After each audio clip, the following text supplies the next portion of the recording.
how to spot a Filipina sa beach. O, diba? Sila naka-bathing suit. Ako all covered. Yan. Naka-long sleeves pa. Papa! Daddy, I wish you were here. Para nakikita mo. It's nice. So, I'm here for work and for vacation din. Tapos, each morning, hinahatid ko yung mga bata sa swimming lessons nila. It's 30 minutes swimming lessons, 30 minutes each sila. Tapos, yun, pag uwi namin sa bahay ng lola nila, and then will be lunch. After lunch, pupunta kami dito sa beach. Ayan. Ayan, dito. Wherein meron silang activity dito. Ayan. It's a club kung saan pwede mong iwanan yung mga bata from 2 p.m. until 6 p.m. Yan, iwan mo sila dyan, you will pay. And then, yun. Isusunduin ko lang sila ng 6 p.m. And me, I have my leisure time. So, it's really a work and leisure time, vacation time for me. So, halos wala. Ina-accompany ko lang sila sa activities nila, hatid sundo, ganun. It's really nice kasi napakabait ng lola nila. So, I am blessed to have those employers. Yan. So, it's 2 p.m. and I'm free. This is my second day in Bhutan, and I have my time to roam around the city, the ville, and the beach. Kung anong gusto kong gawin, I can do.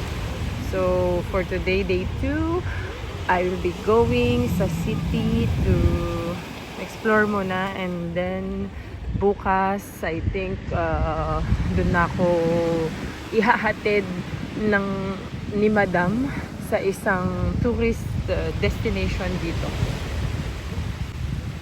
Ayan. Kasi pataas siya, so bundok siya. She wanted me to bring sa isang tourist destination na parang may lighthouse. Pero it's difficult to climb yung place. So ihatid niya ako bukas by car, and then I'll go down diretso dito sa plage, sa beach, pagsundo sa activity nila ng mga bata, and after diretso uwi kami. So yan, dito pala is kahit bata pa sila, they are trained to do some sports. I think, I'm not sure what this sport is called. Parang kite surfing, but not sure. These kids will be training sa beach mamaya.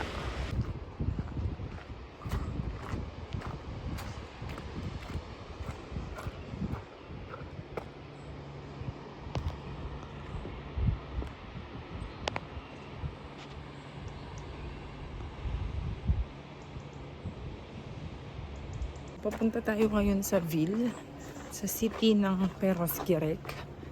I'm just walking right now. Alam yung plage, yung beach. Makikita nyo. Kayali area. Wala. Ang ganda, oh. Ang linis ng tubig. Ang linis ng tubig. You can see it from here. Yan, bundok-bundok. Yan. It's nice. And I think ayun yung mga bata kanina na mag-activity. Ayun na sila. Nasa dagat na sila. So, we'll continue our journey papunta sa city. Ayan. So, ito yung mga bulaklak na makikita mo sa daan. So, dito daw sa Bhutan, marami nito. Ay, hindi ko alam anong tawag sa kanila, pero ang ganda, sobrang ganda. So, makita mo sila kahit saan dito. Ayun, sa baba, meron din. Tapos, iba-ibang kulay sila. Yan, ang ganda, sobra. So, in-explain kanina ni Madam kung ano yung pangalan nila, anong tawag dito. Pero, nakalimutan ko. Ayan o. Yan. Diba? Ang ganda na.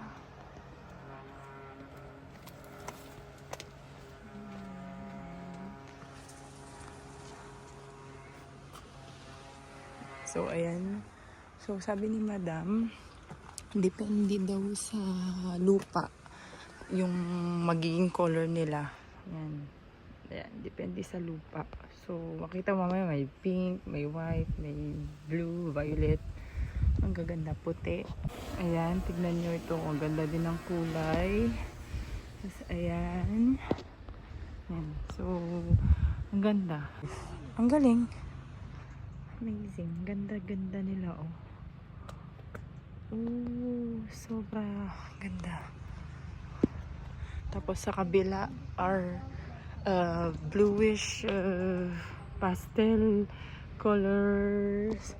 Ang ganda. Ang dami. Wala. Look. It's nice, huh? Look, oh. Oh, this is nice. There's a lot, guys. Wow. Ayan, ang dami, guys.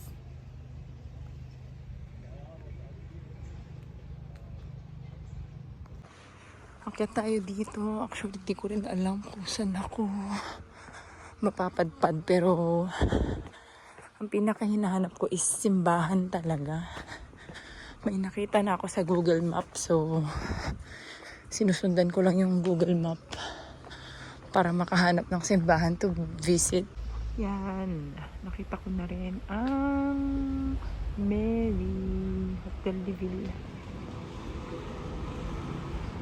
Sa Hotel de Ville. Pero sige,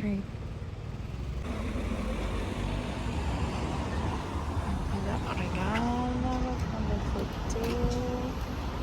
Yan, finally, nakita natin yung ville ng Perros Guirec. Yan, ganyan siya.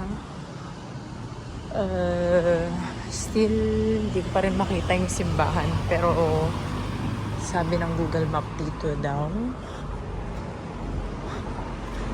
Ayan.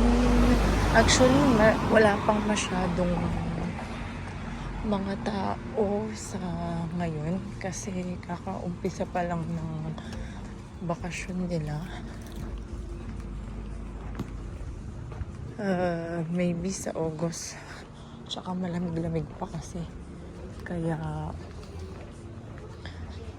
yun.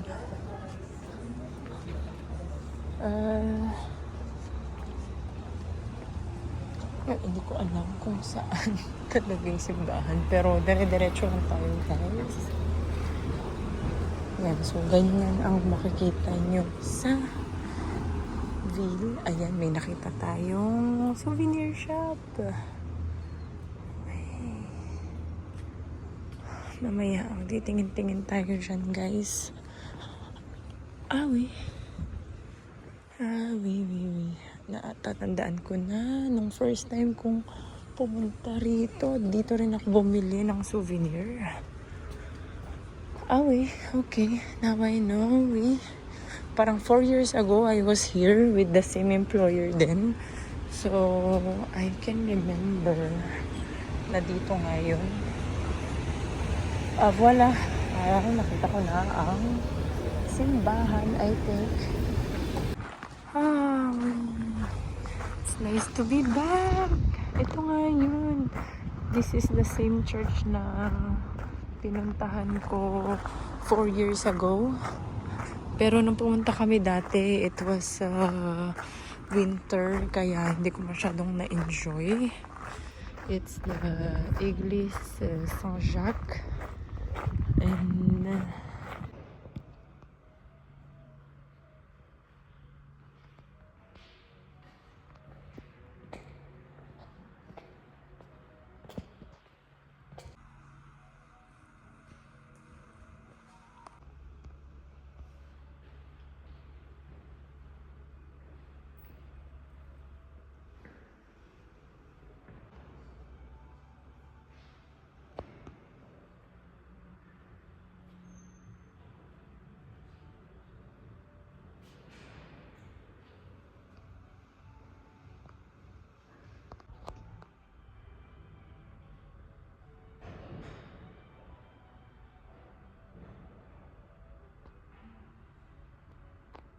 Wala! Si Fini. So, ayan. Galing na ako sa church and I took my time para mag-pray talaga.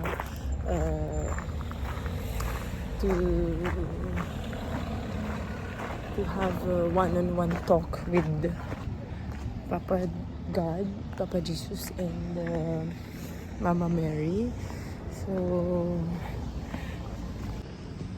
ayan. So, dito pala ako pumunta sa Église Saint-Jacques. So, it's the same church na pinuntahan ko nga 4 years ago. And it's my first time here. So, this time, it's my second. And it's nice to be back. Na summer. Ali.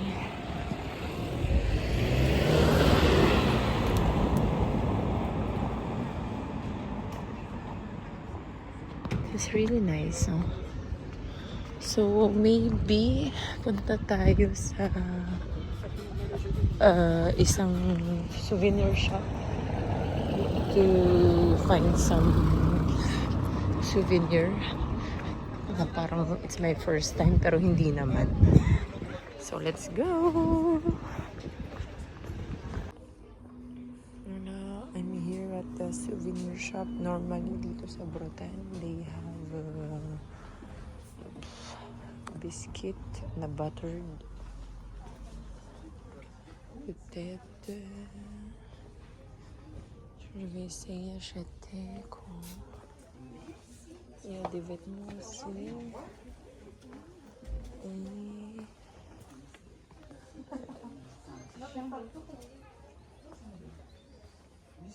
il y a des trop choses, chocolat. Et ça, je pense.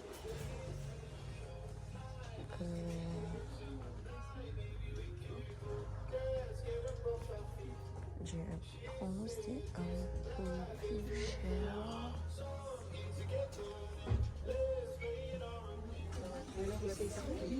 C'est dedans. Bonjour. Bah, le stock sur la qualité. Ayan, so normally yung mga biscuit nila dito, yung specialty nila. So yung mga palibreton, galit. Ayan, so yan yung bibili natin. Oh, may open market, guys. Ouais, nous ici, on s'est vu qu'une fois et j'osais quand même là-bas parce que souvent je me fais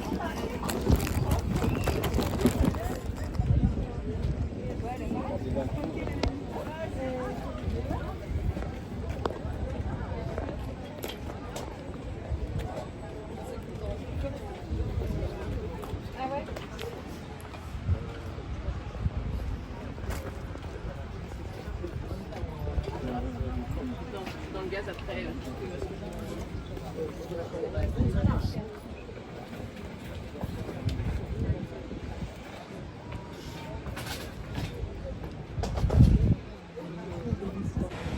Yan, I'm back at the plage sa beach. Look!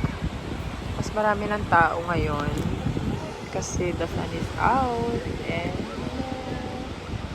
wala. Ayan, mas clear na yung plage. Yung dagat. Ganda.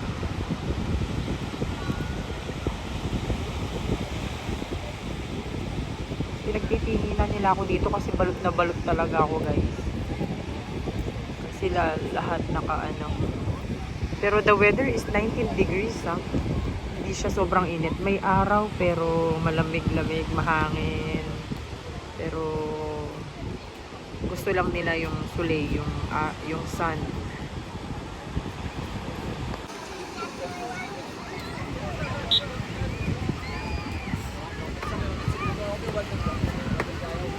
Ayan yung club. So, hanggang 6 PM pa yung mga alaga ko dito. Ako, uwi na yan. It's 4 PM. Uwi muna, magpapahinga. Okay na ako for today. Tapos, yung lola na nila yung magsusundo sa kanila. Ayan. Ito sa loob. nakita ko, guys. Wow. Sa souvenir shop, nakita ko ito. Wherein, pwede kang magsulat ng message. Wow! Isa na lang. So, I'll take this one. Yay! Sa wakas, may wala. Tapos kunin ko rin to. So, ayan. Tapos na tayo sa beach and sa souvenirs. Wala. Pabalik na ako sa bahay ni Madam. And we'll take the bus. Ito, may free shuttle papunta doon. So, free lang siya. Diretso sa bahay ni Madam. So, we'll take this one. At dito muna tayo. And we'll take this shuttle. Pabalik every 15 minutes yung shuttle.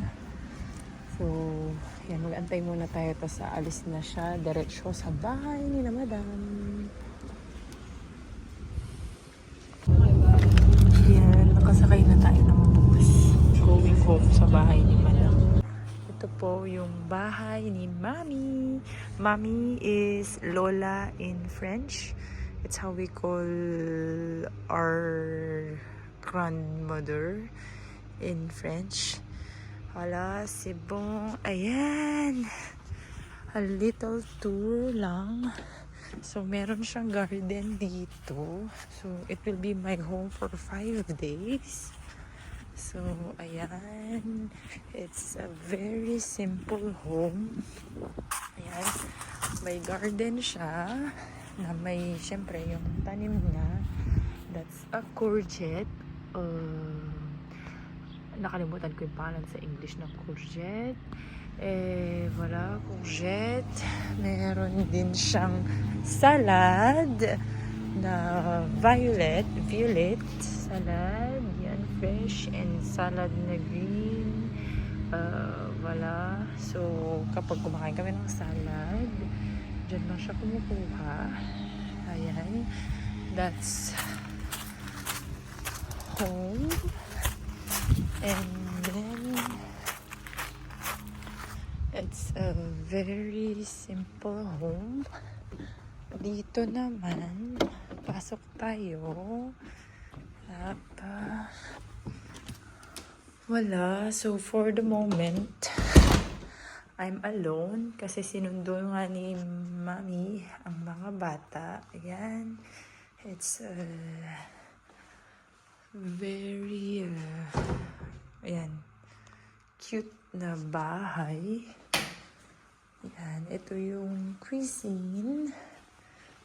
kusina where I will be cooking and preparing their meals. Yan. Meron siyang garahe doon, but it's not important, I think. And this is my room. Yan. Pinapa-rent din pala to ni Madam. Pasensya na, hindi ko na naayos. Ayan. For the tourists, wherein they can stay like an Airbnb. Parang Airbnb din siya. So, meron siyang place na for rent. Yan. This is a room for rent. If you will be staying here at Perros Guirec. Tapos may sarili siyang toilet. Yan. And you can close this one if you want to. And then sa taas, it's their room. Medyo makalat kasi 4 silang bata na nandito. Yan. This canopy can turn into bed. Tas the kids are doing their artworks. This one is another room. Yan. Dun sa binata. And this is an office. Plus salon. And then saldubang. Makalat talaga kasi there was a reparation. Yan, may naging problema kahapon sa tubig. So we have to fix everything. Plus, yung room ni Mami where kids and they say, yan, ang kalat. Kasi nga, it's vacation. So, in and out yung mga bata sa bahay ni Mami. A little hot chocolate, donut, and pasa tayo ng magazine dito sa Brutan kung ano yung pwedeng mga puntahan here at the terrace. May sun. Yung mga French gustong gusto nila yung soleil.